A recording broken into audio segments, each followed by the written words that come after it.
Hi beautiful student, আমি মোহাম্মদ রিয়াজ। আমি তোমাদের মাঝে উপস্থিত নবম দশম শ্রেণীর ম্যাথমেটিক্স বিষয় নিয়ে। আর শিক্ষালয় 2.0 একাডেমিতে তোমাদের স্বাগত এবং তোমাদের প্রতি আমাদের অসংখ্য ভালোবাসা। সো ডিয়ার স্টুডেন্ট, আমরা এখন 16 অধ্যায় থেকে একটা ম্যাথ সলভ করব, যেটা এসএসসির জন্য আমরা বিশেষ উপলক্ষ নিয়ে এসএসসির জন্য আমরা সমাধান করতে চলছি এবং প্রতি বছর পরীক্ষাটা এসে থাকে। আশা করি তোমরা কমন পাবে। তো তোমরা মনোযোগ সহকারে আমাদের সাথে থাকবে আর আমাদের অবশ্যই উৎসাহ উদ্দীপনা দিবে, আর সেটা করবে সাবস্ক্রাইব এবং লাইক দেওয়ার মাধ্যমে।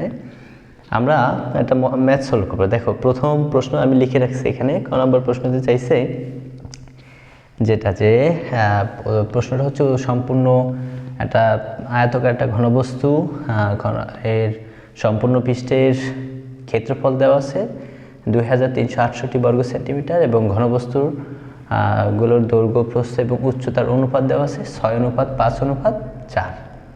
ক নম্বর প্রশ্নতে চাইছে যে আয়তকার ঘনবস্তুর কাকে বলে। তা আয়তকার ঘনবস্তু কাকে বলে? আচ্ছা, ঘনবস্তু হচ্ছে কোনটা? যার দৈর্ঘ্য এবং প্রস্থ এবং উচ্চতা থাকবে। ঠিক আছে, এখন আয়তকার ঘনবস্তু কাকে বলে? দেখো, 3 জোড়া। কত জোড়া? 3 জোড়া। 3 জোড়া সমান্তরাল। সমান্তরাল বুঝো? সমান্তরাল, যেটা কখনোই মিলিত হবে, এটা সমান্তরাল না। ঠিক আছে, এটা সমান্তরাল। 3 জোড়া সমান্তরাল আয়তকার সমতল পৃষ্ঠ ধারা আবদ্ধ ঘনবস্তুকে আয়তকার ঘনবস্তু বলা হয়। 3 জোড়া সমান্তরাল আয়তকার সমতল পৃষ্ঠ ধারা আবদ্ধ ঘনবস্তুকে কি বলা হয়? আয়তকার ঘনবস্তু বলা হয়। এবার নাম্বার খতে আমরা চলে যাব। এটা ক নম্বর প্রশ্ন আমি লিখে রাখছি, তোমরা ভিডিওটা পজ করে তারপর লিখে নিবে। ঠিক আছে, খ নম্বর প্রশ্নতে চাইছে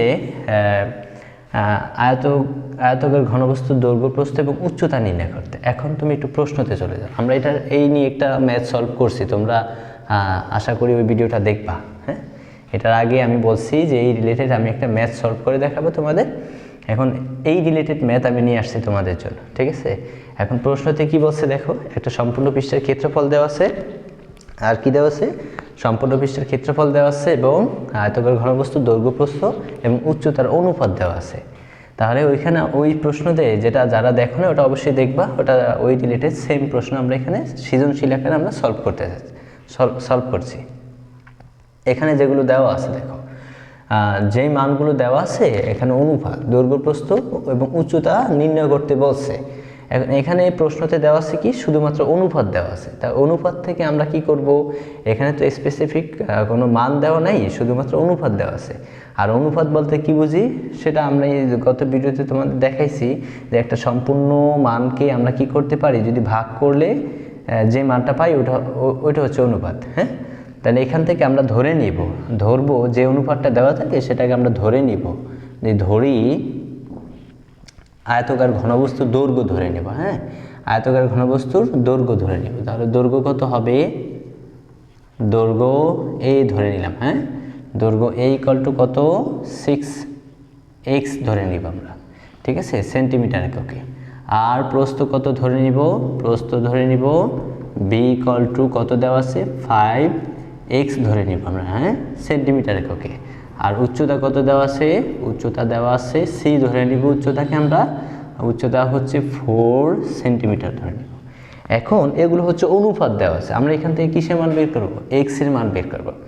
প্রশ্নতে কি দেওয়া আছে? প্রশ্নতে দেওয়া আছে আমাদের আয়তকার ঘনবস্তুর সম্পূর্ণ পৃষ্ঠের ক্ষেত্রফল দেওয়া আছে। কি দেওয়া আছে? সম্পূর্ণ পৃষ্ঠের ক্ষেত্রফল। তার আগে যে ম্যাথটা সলভ করছে সেটাতে ছিল কর্ণের দৈর্ঘ্য।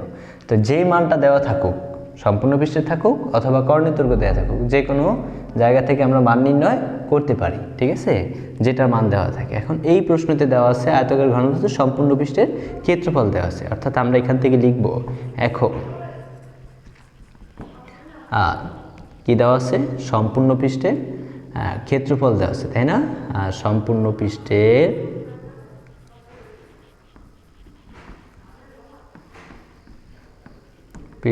ক্ষেত্রফল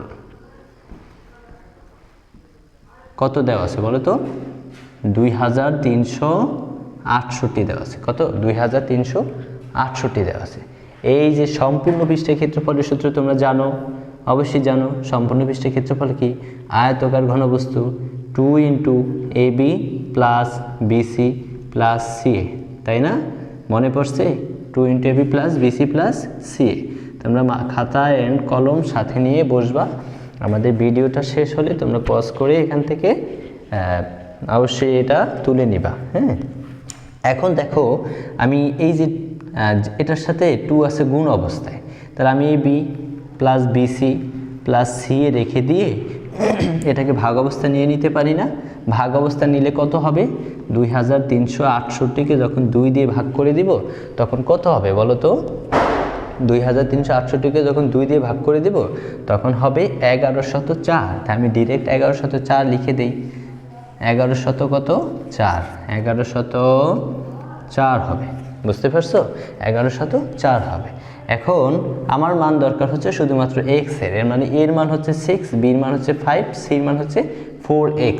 হ্যাঁ, 4x, জাস্ট আমি মানটা বসাই দেব। দেখো 6x ইন্টু বির মান হচ্ছে কত? 5x। কত? 5x প্লাস আছে বির মান আবার 5x আর ইন্টু সির মান কত? 4x যোগ সির মান কত? 4x ইন্টু এর মান কত? 6x is equal two 1104। হ্যাঁ, 1104 ইজ ইকুয়াল টু কত হয়? 5 6 কত? 30। x এ গুণ করলে কত হয়? x স্কয়ার প্লাস 4 5 কত? 20। x গুণ করলে x স্কয়ার প্লাস 4 4 কত হয়? 24, তাই না? 4 কত? 24। x এ গুণ করলে x square is equal two 1104। এই পর্যন্ত বুঝতে পারছো? এরপরে দেখো আমরা কি করি, এখানে 20টা এক্স স্কয়ার, 30টা এক্স স্কয়ার, 20টা এক্স স্কয়ার, 24টা এক্স স্কয়ার, কয়টা হয় বলো তো? 74টা এক্স স্কয়ার। কয়টা হয়? 74টা এক্স স্কয়ার, তাই না? 74টা x square is equal to কত? 1104। দেখো আমার মান শুধু কিসের দরকার? এক্স এর দরকার, শুধু এক্স এর মান দরকার। তাহলে আমি এখান থেকে শুধুমাত্র এক্স স্কয়ার রেখে দিলাম। আর এখান থেকে যদি 1104কে 74 দিয়ে ভাগ করি তাহলে কত হয় বলো তো? 1104কে 74 দিয়ে যদি ভাগ করি তাহলে হয় 16 হয়। কত হয়? 16 হয়। এই জিনিসটুকু আমরা এখান থেকে ডিরেক্ট বসায় দিতে পারি, অর্থাৎ ভাগ করে দেখাইলাম, এখানে 16 আসবে। কত আসবে? 16। হ্যাঁ, এখন এই 16কে যদি আমি আবার এই যে স্কয়ার বর্গমূল করে দেই তাহলে কত হবে? √16 না? এর মানে √16 প্লাস মাইনাস কত লিখতে পারি আমরা? 4 লিখতে পারি। এক্স এর মান কত?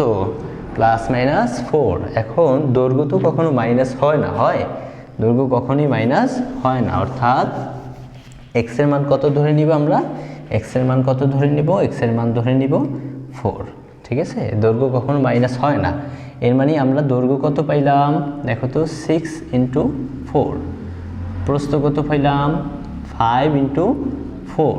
উচ্চতা কত পাইলাম? 4 ইন্টু 4। গুণ করে দাও, 4 6 24 সেন্টিমিটার আর 4 5 20 সেন্টিমিটার, 4 6 16 সেন্টিমিটার। এই যে মান পাইলাম 24, 20 এবং 16, এটা হবে এটা আয়তকার ঘনবস্তুটির দৈর্ঘ্য, প্রস্থ এবং উচ্চতার মান। এটি হলো আমাদের খ নম্বর প্রশ্নের সমাধান। ঠিক আছে, এখন আমরা ঘ নম্বর প্রশ্নতে চলে যাব। ঘ নম্বর প্রশ্নতে কি বলছে সেটা আমরা একটু দেখে নিই। আচ্ছা, আমরা এখন ঘ নম্বর প্রশ্নতে চলে যাব। ঘ নম্বর প্রশ্নতে কি বলছে? ঘ নম্বর প্রশ্নতে বলছে আয়তন, ঘনবস্তুটি আয়তন এবং কর্ণের দৈর্ঘ্য নির্ণয় করতে। তা এখন আমাদের দেখো তো, আমাদের এই যে দৈর্ঘ্য, প্রস্থ এবং উচ্চতার মান প্রয়োজন আছে। এখন দৈর্ঘ্যর মান কত পাইলাম আমরা? দৈর্ঘ্যর মান পাইলাম 24 সেন্টিমিটার, আর প্রস্থের মান হচ্ছে 20 সেন্টিমিটার, উচ্চতার মান হচ্ছে 16 সেন্টিমিটার। এই দৈর্ঘ্য, প্রস্থ এবং উচ্চতার মান প্রয়োজন আছে। কেন প্রয়োজন আছে? কারণ আয়তনের সূত্র কি বলো তো? আয়তনের সূত্র হচ্ছে ABC।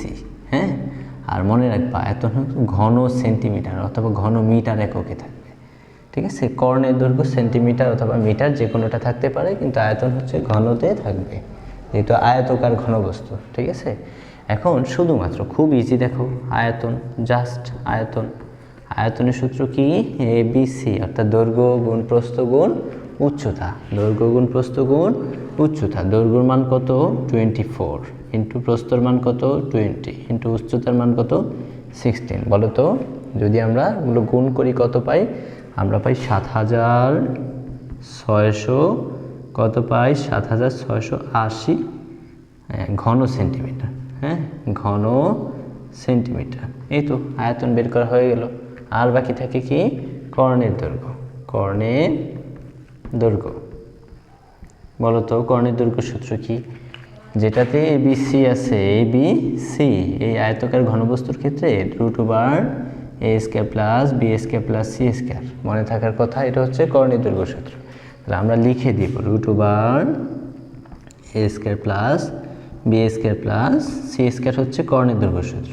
তাহলে এর মান কি বলো তো? এর মান হচ্ছে 24 তার উপরে স্কয়ার। বি এর মান কি বলো তো? 20 তার উপরে স্কয়ার। সি এর মান কি 16 তার উপরে স্কয়ার। এখন সবগুলোকে আমরা বর্গ করে একটা স্কয়ার করে √a² কেটে দেব। একটা স্কয়ার করব সবগুলোকে। তাহলে 24 দুইটা গুণ করলে কত হয়? 576 হয়। আর 20 দুইটা গুণ করব অর্থাৎ 24 গুণ 24। হ্যাঁ, এটা তোমরা ক্যালকুলেটর করে দিবা। 500 কত আসে? 76 আসে। 20 গুণ 20 কত আসে? 400 আসে। কত আসে? 400। আমরা এখানে 400 বসায় দিব।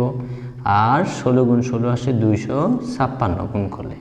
সবগুলো যোগ করলে কত আসবে? সবগুলো যোগ করলে আসবে 1232। কত আসবে? 1232। আর 1232-এর বর্গমূল কত বলো তো?